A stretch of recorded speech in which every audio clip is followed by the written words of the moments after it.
जो प्रभु के चरणों में संपूर्ण चित्तवृत्ति लगाए हुए एक एक क्षण संभाल संभाल कर प्रभु का चिंतन कर रहे हैं, ऐसे महाभागवत पुरुषों के सानिध्य में रहे।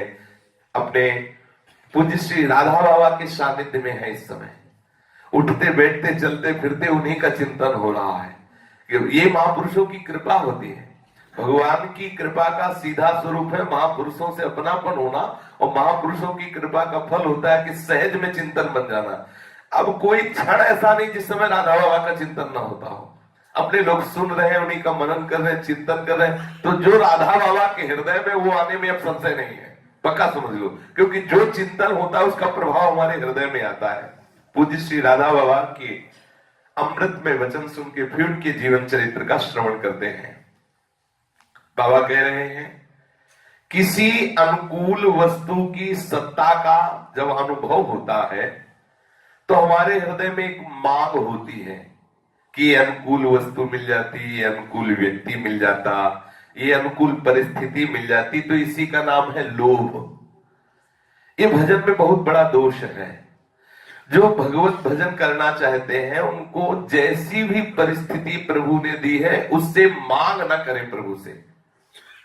बहुत ही सूक्ष्म बात है कि अगर इस व्यक्ति का हमें सानिध्य मिल जाता, इस वस्तु का सानिध्य मिल जाता, ऐसी हमारी व्यवस्था होती तो बहुत बढ़िया भजन होता। बिल्कुल गलत बात, बिल्कुल गलत बात। जिस समय व्यवस्था नहीं थी तो मन कहता था अगर एक बाथरूम कहीं नजदीक हो, हमें कोई देखे ना, तो चुपचाप बाथरूम गए और पवित्र होकर फिर भजन में बैठ गए। अगर 2 रोटी कहीं बनी बनाई मिल जाती, मधुकरी मांगने न जाना पड़ता, तो अपने कमरे में रात दिन बैठे रहते। जितनी व्यवस्था की चाह थी उससे 100 गुना बढ़ के व्यवस्था है। और जो भजन की वृत्ति पहले थी वो ढूंढना पड़ता है कि वो है कहां, ढूंढने से भी नहीं मिलती। जो विरक्तता, जो तन्मयता, जो प्रभु के प्रति आर्त भाव खोजने पे नहीं मिलता। कभी साधक जिस परिस्थिति में है उससे बढ़कर परिस्थिति की मांग न करे, नहीं तो हो सकता है परिस्थिति की मांग मिल जाए, परिस्थिति बदल जाएगी। स्थिति यदि सुधारना चाहते हो तो परिस्थिति के सुधारने के चक्कर में मत पड़ो।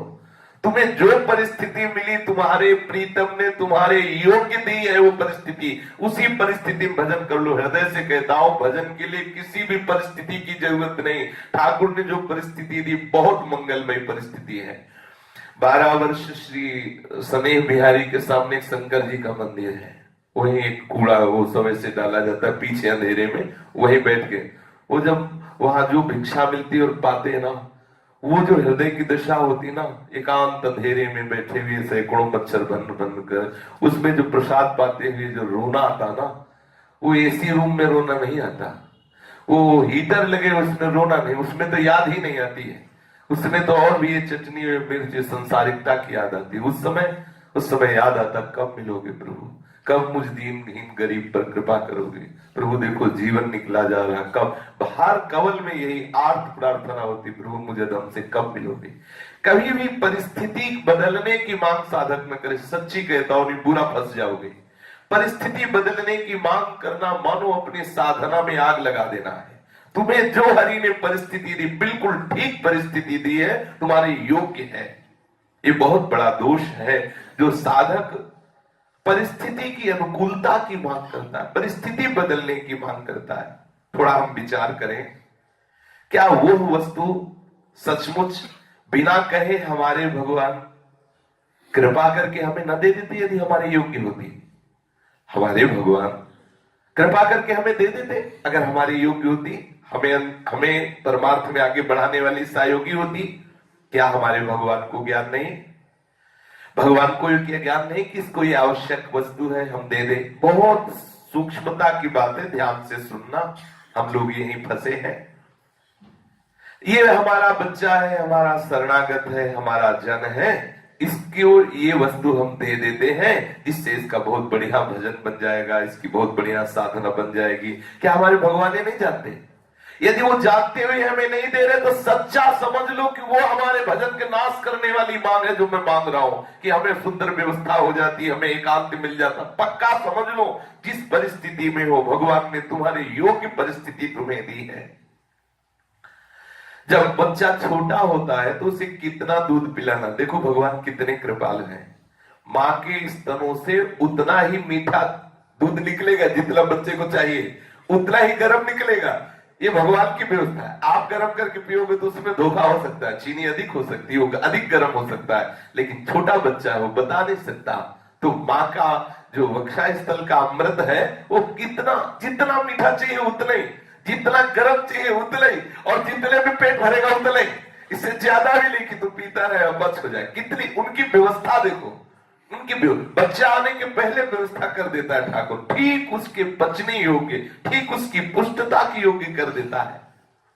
बच्चे को किस समय क्या चाहिए, कौन सा वस्त्र चाहिए, कौन सी भोजन की व्यवस्था चाहिए, ये माँ को पता होती है। बच्चे का सिर्फ काम है रोना। बच्चा तो भूख लगने पर रोता है, रोने के अतिरिक्त उसके पास और कोई साधन नहीं रहता। वस्तुतः हम जितने हैं सब हम प्रभु की दृष्टि में बच्चे ही हैं, किंतु भ्रमवश अपने को बड़े सयाने समझ रहे हैं कि हम बड़े चतुर हैं, बड़े सयाने हैं। हमें कौन सी वस्तु चाहिए, हमें किस वस्तु से परम मंगल विधान होगा, मेरे प्रभु जानते हैं। उपासक को चाहिए किसी वस्तु की इच्छा ना कर ले, किसी परिस्थिति की इच्छा ना कर ले, किसी परिस्थिति के परिवर्तन की मांग ना कर ले, नहीं तो साधना बाधित हो जाएगी पक्का। किसी वस्तु के परिवर्तन की भावना हमारे मन में उदय हो तो हम केवल प्रभु से कह सकते हैं। बस ध्यान देने की बात है, हमारे हृदय में ये बात है कि ऐसा होता तो ठीक, तो हम क्या करें? अगर बार बार मेरे मन में बात आ रही तो हम अपने प्रियाजू से कह देते, देखो प्रियाजू मेरे मन में बात आ रही है, उचित तो हो तो पूरी कर देना, ना उचित हो तो आप बिल्कुल हमारी बात मत मानना। सचमुच सचमुच अपनी हर बात अपने प्रभु के ऊपर छोड़ दो, हट मत करो। वो जो कर रहे हैं उसमें तुम्हारा परम मंगल है। हम परिवर्तन की भावना को भूल कर केवल रट लगा दें तो आपके जीवन में दो बातें आ जाएंगी। या तो हमें विस्मृति हो जाएगी उस मांग की, जो मांग रखी उसकी विस्मृति हो जाएगी, आनंद हो जाएगा, और या फिर उचित होगा तो हमें वो वस्तु मिल जाएगी जिससे हमारा भजन नष्ट नहीं होगा।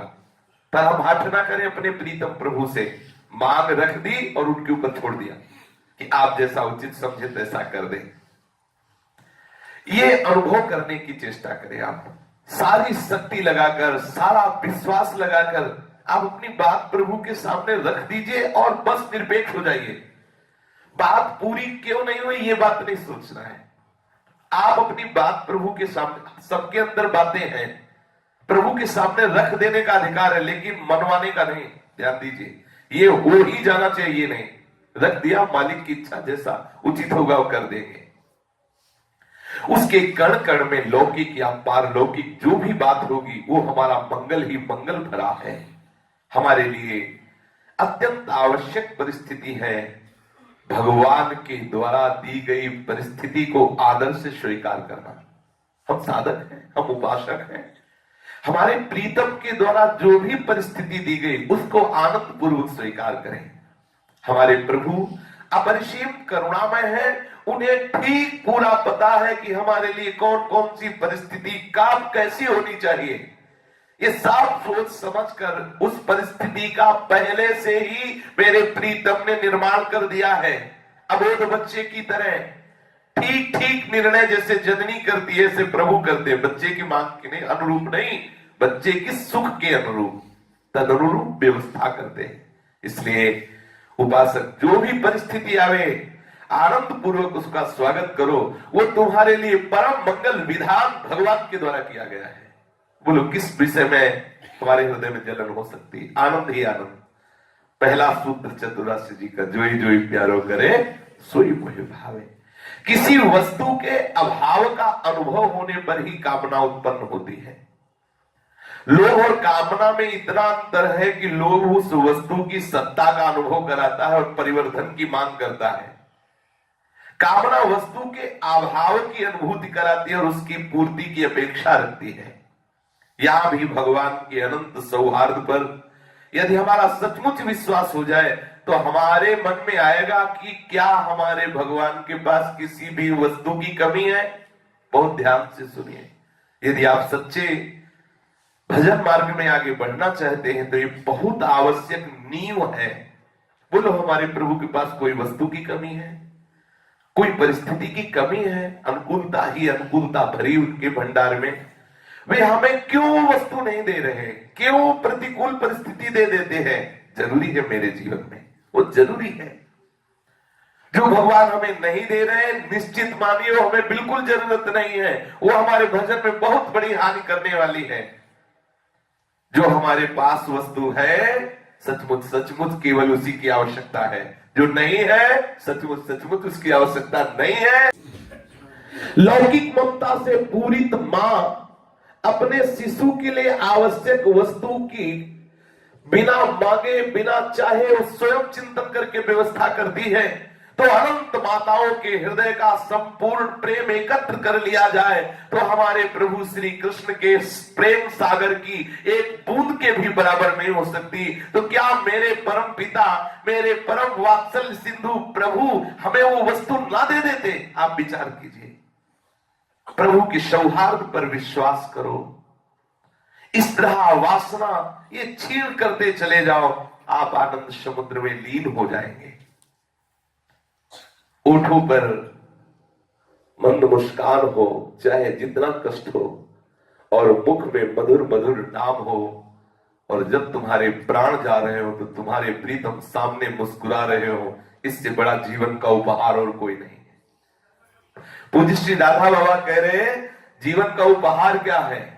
तुमने जीवन में जो किया उसका परिणाम क्या होना चाहिए? भयंकर कष्ट है लेकिन ओठों पे मुस्कुराहट है, और जिह्वा में प्रीतम का नाम है, और नेत्रों के सामने हमारे आराध्य देव मंद मंद मुस्कुराते हुए खड़े और प्राण निकल रहे। ये है जीवन भर की कमाई का फल। जब तक व्यवहार जगत में रहो, संपूर्ण साहस के साथ प्रसन्न चित्त होकर के प्रभु के हर विपत्ति विधान में मंगल भावना करो। देखो प्रभु तुम्हें कितनी कोमलता से स्पर्श कर रहे हैं। दर्शन करो प्रभु की कृपा का, प्रभु के मृदु स्पर्श का अनुभव करो। हंसते हंसते उनके हर विधान को सिर पर चढ़ाते चले जाओ तो तुम देखोगे अंत में तुम्हें ये इनाम मिलेगा कि तुम्हारे होठों पर मुस्कान होगी, जिह्वा पे नाम होगा और नेत्रों में तुम्हारा प्रीतम समाया होगा। तब तुम्हारे प्राण निकल रहे होंगे। ये महापुरुषों के अनुभव की बात है। यदि तुमने जीवन में प्रत्येक प्रतिकूलता, अपमान, निंदा, विपत्ति को प्रभु का कृपा प्रसाद समझकर सर चढ़ाते हुए हंसते हुए आगे परमार्थ में चले हो, तुम्हारे हृदय में ऊंचा से ऊंचा विश्वास का परमाणु भरता जाएगा, और अंतिम जीवन का परिणाम तुम्हारे जीवन में ये उदय होगा। जब तुम्हारे प्राण निकल रहे होंगे तो मुख में नाम होगा, मंद मुस्कुराहट होगी तुम्हारे मुख में, सामने देखोगे तो तुम्हारा प्रीतम हंसता हुआ नजर आएगा। उस समय तुम्हारे प्राण निकलेंगे। वास्तव में मानव जीवन का उद्देश्य क्या है? विचार करके देखो। मानव जीवन का उद्देश्य है सुख। वेदांत की बड़ी बड़ी पद्धति के द्वारा लोग सचमुच यही निर्णय करते हैं, जो बड़े बड़े ब्रह्म ऋषि हुए, कि मनुष्य के मन में सुख की केवल वासना जो है कि हमें सुख मिल जाए, कोई भी चेष्टा कर रहा है केवल सुख के लिए कर रहा है। अंत में सब इस निर्णय पर पहुंचते हैं कि सबकी मांग है सुख, अखंड सुख, निरतिशय सुख। उससे उसे विच्छिन्नता का भ्रम हो गया है। किससे? सुख से, कि मैं सुख से अलग हो गया हूं, जबकि सहज सुख राशि उसका स्वरूप है। वो अंश है सुख समुद्र का, उसकी मांग है सुख, और ये मांग केवल भ्रम से हो गई। क्या? इस दुख वाले संसार और दुखालय शरीर को अपना स्वरूप मान करके उस सुख की खोज कर रहा है, यही भ्रम है। भ्रम हट जाए तो सुख स्वरूप ही है, क्योंकि जो ईश्वर का अंश जीव है वो सुख की राशि है। ईश्वर आनंद सिंधु है, आनंद सिंधु का अंश भी आनंद सिंधु है। इसकी मांग आनंद सिंधु ही है, विषयों से पूर्ण होने वाली नहीं। जिस क्षण से सुख दुख का अनुभव करने वाली हमारी बुद्धि ये जागरूक हुई और जगत में लगी, शरीर में लगी, तो आज तक इसकी सारी चेष्टाएं केवल सुख भोगने के लिए है। देख लो सबकी। लेकिन इसकी मांग ये लौकिक सुख नहीं, सच्चिदानंद सुख है। निरतिशय सच्चिदानंद में सुख में डूबना चाहता है, इसलिए कहीं किसी को विश्राम नहीं है। हर भोग भोगने के बाद अशांति, अतृप्ति, और भागो और भागो, पूरा जीवन व्यतीत हो जाता है शब्द स्पर्श रूप रस गंध का भोग करते हुए। लेकिन ये नहीं होता कि अब कछु नाथ न चाहिए मोरे। क्यों? क्योंकि उसकी मांग है सच्चिदानंद सुख और खोज रहा है दुखालय संसार में। ये जितने भी जगत के तुम्हें सुख दिखाई दे रहे हैं सब कल्पित सुख है नहीं, कल्पित, बनावटी, माया के द्वारा रचित, इनकी सत्ता नहीं है। कदाचित इस स्थिति से हम थोड़ा ऊपर उठ सकते हैं। देखो, तुम अपना सारा विवेक बटोरो और अपने आराध्य बना लो श्री कृष्ण, साध्य बना लो श्री कृष्ण, तो तुम देखोगे कि तुम्हारी जो मांग है वो पूरी हो गई। ध्यान दीजिए, तो वेदांत में ब्रह्म ऋषियों ने खोज की तो सब शरीरधारियों की मांग सुख है, सबकी चेष्टा सुख है, खोज रहे हैं प्रत्येक इंद्रियों के द्वारा जगत के भोगों में सुख, लेकिन है नहीं सुख, क्योंकि दुखालय सच्चिदानंद सुख की चाह करने वाला जीव इंद्रिय और मन के चक्कर में फंसकर कल्पित झूठे भ्रमात्मक संसार में सुख खोज रहा है। अनादिकाल से इस समय व्यतीत होता चला जा रहा है, आज तक वो सुख नहीं मिला। पूज्य राधा बाबा कह रहे हैं तुम थोड़ा अपना सारा ज्ञान बटोरो, बटोर करके ये निश्चय करो कि हमारा लक्ष्य श्री कृष्ण प्राप्ति है, क्योंकि हमारे अंदर जो सुख की मांग वो श्री कृष्ण से पूर्ण होगी, संसार के भोगों से नहीं। अपना साध्य तत्व बना लो श्री कृष्ण, शेष देखो सब आनंद ही आनंद हो जाएगा। आप इतना करो। होता क्या है, हम श्री कृष्ण को साधन बना लेते हैं। अगर कहीं सत्संग भी मिला तो हम श्री कृष्ण को साधन बना लेते हैं और साध्य बना लेते हैं भोगों को। हे बिहारी जी, आप ऐसी कृपा कर दो ऐसा काम बन जाए, तो बिहारी जी हो गए साधन, और जो काम बनना हो हुआ साध्य। भोगों को साध्य बना लेते हैं और ठाकुर को साधन बना लेते हैं। आज तक सचमुच सचमुच पृथ्वी के सर्वाधिक सुखी प्राणियों में वही सबसे अधिक सुखी है जिन्होंने श्री कृष्ण को साध्य बना लिया, जिन्होंने श्री कृष्ण को ही अपना सर्वस्व मान लिया। सुख की उपलब्धि इस जगत में किसी भी पद में नहीं, किसी भी भोग में नहीं है। जहां भी देखो सुख का अभाव ही है। केवल तुम्हारी बुद्धि शुद्ध ना होने के कारण ऐसा लगता है कि वो बड़ा सुखी होगा। जीवन में जो तुम प्राप्त करना चाहते हो वो केवल है श्री कृष्ण। सच्ची मान लो, तुम अज्ञान के कारण समझते हो कि हमें श्री कृष्ण की चाह नहीं तो हमें ये पद मिल जाता, हमें भोग मिल जाते। तुम्हारी चाह सुख है और वो केवल श्री कृष्ण से पूर्ण होगी। देर सवेर तुम्हें इस धरातल में आना पड़ेगा, तो काहे को समय बर्बाद कर रहे हो। आप आज इसी क्षण निश्चय करो कि हमारे सुख की मांग केवल श्री कृष्ण से पूरी होगी, किसी व्यक्ति से नहीं, किसी वस्तु से नहीं, किसी पद से नहीं, किसी लोकांतर से नहीं, तो भटकना बंद हो जाएगा। श्री कृष्ण को साध्य तत्व बना लो। श्री कृष्ण के अतिरिक्त जो भी तुम्हें प्रतीत हो रहा है, ये धन जन परिवार भोग आदि, इसे साधन बना लो, साध्य बना लो श्री कृष्ण को, तो तुम सच्चे सुख का अनुभव कर लोगे। या उल्टा हो रहा है, साध्य बना लिया धन जन परिवार और सांसारिक सुख को, साधन बना लिया श्री कृष्ण को। आप अपने जीवन का विश्लेषण करके देखें, आज तक सुख पाने का सतत प्रयास करने पर भी क्या तुमने उस सुख का अनुभव किया? क्या तुम सुखी हुए? आजीवन सुख के लिए निरंतर प्रयत्न करते रहने पर भी, आजीवन सुख की चाह पोषित रखकर भी, आज वर्षों वर्षों तक सत्संग भजन करके भी क्या तुम सुखी हुए? नहीं। ऐसा क्यों? सच्चे हृदय से अगर हम पूछेंगे तो आपको ये स्पष्ट दिखेगा कि श्री कृष्ण अभी हमारे लक्ष्य नहीं बने। इसलिए हृदय से देख लो, हृदय से हमारी कल्पना से प्रसूत जो सुख की वृत्ति है, ये सूक्ष्मता में जाइए। हे श्री कृष्ण, आप हमारे हैं, ये भी चाल है किसी वासना की पूर्ति के लिए, किसी सांसारिक चाह की पूर्ति के लिए, किसी अनुकूल परिस्थिति के मांग के लिए। ये अंदर की बात है। हमारी कल्पना से प्रसूत जो सुख की वृत्ति है, श्री कृष्ण उसके साधन मात्र है। इसलिए 20 वर्ष हो गया सत्संग करते हुए आपको आनंद की अनुभूति नहीं हुई। उनका एक चिन्मय विलास अनादिकाल से चल रहा है, अनंत काल तक चलता रहेगा। वे इस बात को अच्छी तरह जानते हैं कि मेरे अमुक स्वजन को क्या चाहिए।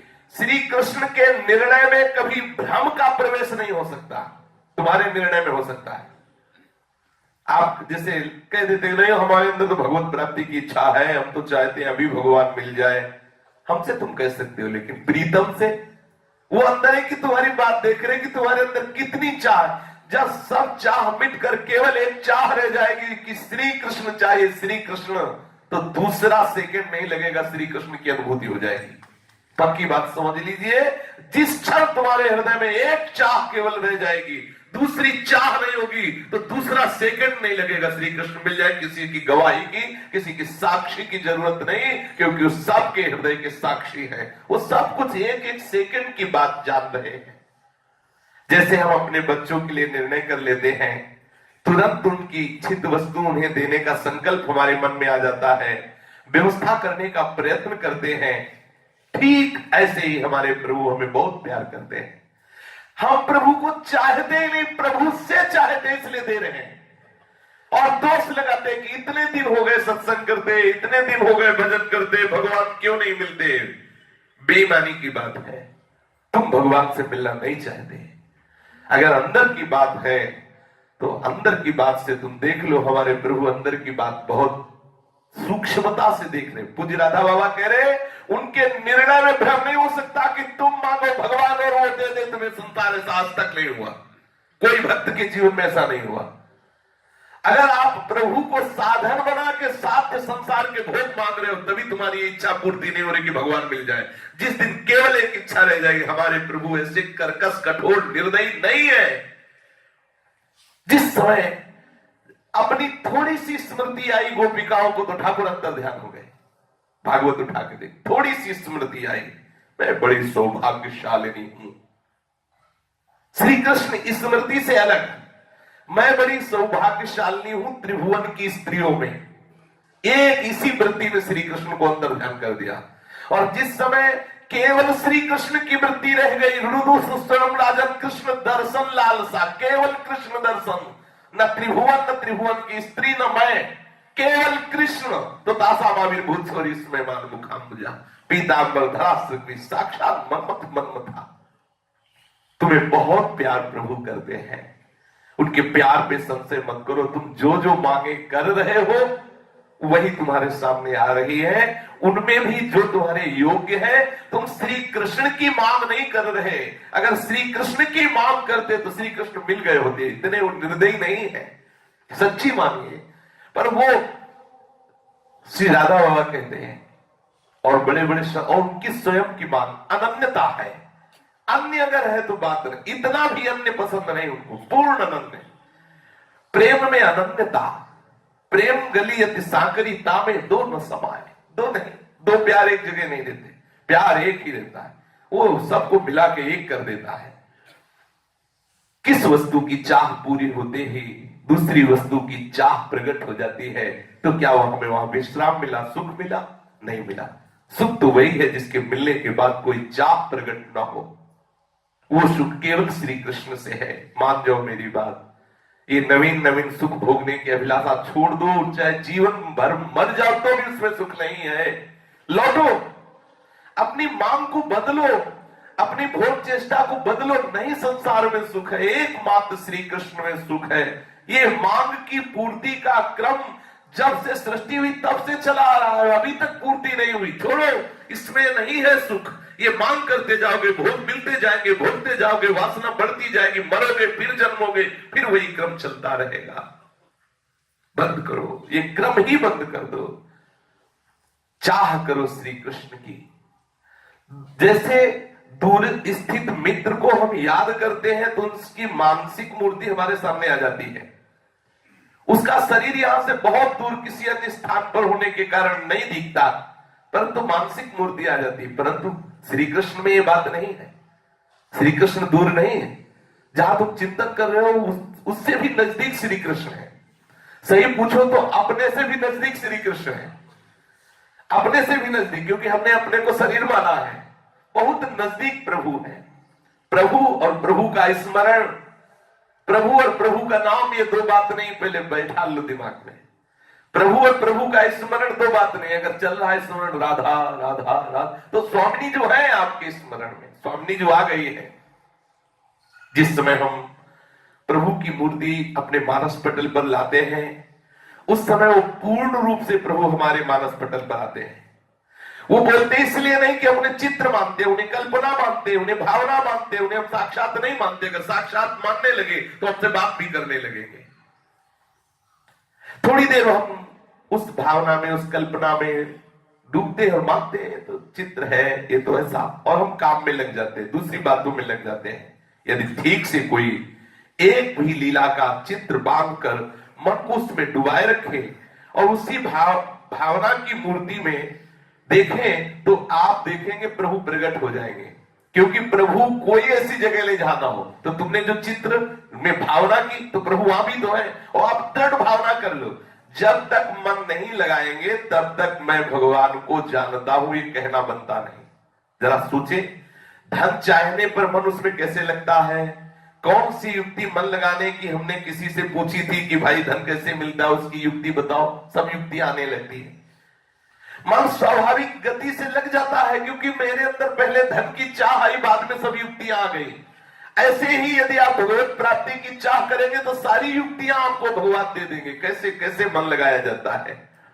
अच्छा, धन तो चाहने मात्र से मिलता नहीं, उसके लिए तो उद्योग करना पड़ता है, लेकिन भगवान केवल चाहने मात्र से मिल जाते हैं। भगवान केवल चाहने मात्र से मिल जाते हैं। तुम हे नाथ, केवल मैं तुमसे मिलना चाहता हूं, ऐसा हृदय से पुकारना प्रारंभ कर दो, चाह होते ही मिल जाएगी। चाह होती, विचार करें, जब हम भगवान का चिंतन छोड़ते हैं, दूसरी वस्तु का चिंतन आता है, तो चाह है उन वस्तु की, तभी तो चिंतन आता है। देखो, जितनी भी अंदर बातें आती है, कहीं ना कहीं हमारी भोगी हुई, भोगने की चाह वाली वही बातें आती है। कभी कभी भ्रमात्मक भी आ जाती है। प्रभु से अधिक मूल्य तुम जिस वस्तु का रखोगे, जिस व्यक्ति का रखोगे, जिस सुख का रखोगे, वो तुम्हारे दिमाग में आएगा। यदि तुम ऐसा भावना करो कि श्री कृष्ण से बढ़कर कुछ नहीं है, तो धीरे धीरे सब हटना प्रारंभ हो जाएगा और श्री कृष्ण ही रह जाएंगे। तो भगवत स्मरण की चेष्टा में त्रुटि मत होने दो। मेरी प्रार्थना मान लो। तुम निश्चय करो कि हम भजन में त्रुटि बर्दाश्त नहीं करेंगे, हम भजन में त्रुटि नहीं होने देंगे। कम से कम इतना नियम बना लो कि 5 मिनट का मंत्राय कभी नहीं होने देंगे अपने जीवन में। 5 मिनट भूल गए भगवान को, ऐसा कोई दिन नहीं होने पाएगा।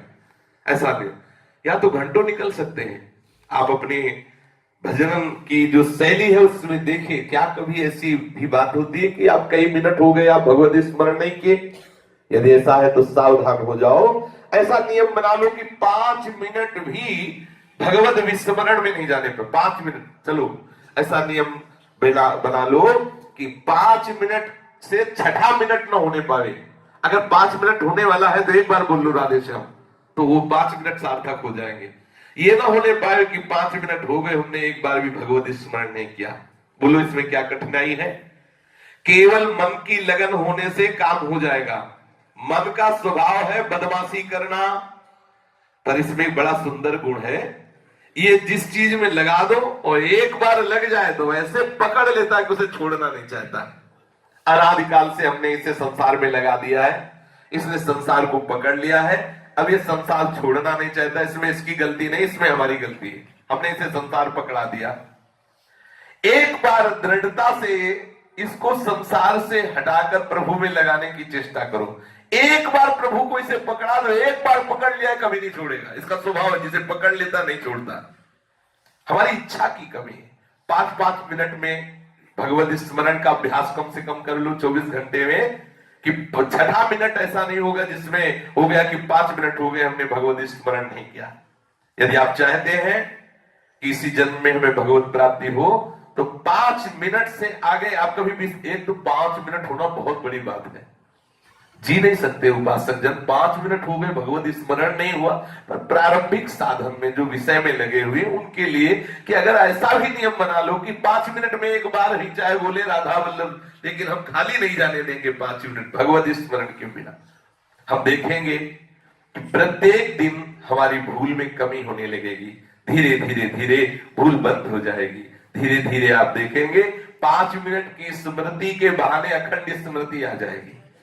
5 मिनट स्मृति के बहाने अब आपको भय लगेगा कहीं 5 मिनट में भूल न जाए, तो जिनका स्मरण करना चाहते हो हर समय स्मरण आने लगेंगे तो अखंड स्मृति आ जाएगी।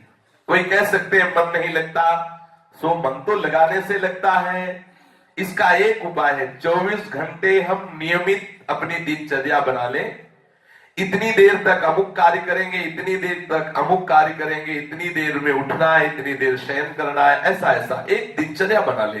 साधक की दिनचर्या होनी चाहिए, बिना दिनचर्या के पशुवत आचरण नहीं। कभी 10 घंटे भजन तो कभी 10 दिन भजन नहीं, ये साधक का नहीं। एक दिनचर्या होनी चाहिए और इस प्रकार दिनचर्या बने कि सब काम बिल्कुल घड़ी की सुई से होना चाहिए, उससे मन बहुत जल्दी लगता है। जिस काम को आप करें दिनचर्या में मन लगा के करें, ठीक समय से करें, केवल भगवत स्मृति के लिए करें, भगवत स्मृति ना छूटे ये ध्यान रखें, क्योंकि मुख्य वस्तु जीवन में भगवत स्मृति है। प्रत्येक काम मनुष्य को पूरे मनोयोग से करना है, प्रत्येक कार्य हम पूरे मनोयोग से करें। यदि 2 महीना तक 24 घंटे कार्यक्रम की जांच करके स्मरण करें कि 5 मिनट से 6 मिनट नहीं होने पाएगा, हम एक बार तो जरूर स्मरण कर लेंगे, तो आप खुद देखेंगे आपको कैसा विलक्षण आनंद 2 महीने में, 2 महीने ज्यादा नहीं, 60 दिन आप अभ्यास करके ऐसा देखे। ये जिनके वचन है वो है पूज्य श्री राधा बाबा जी।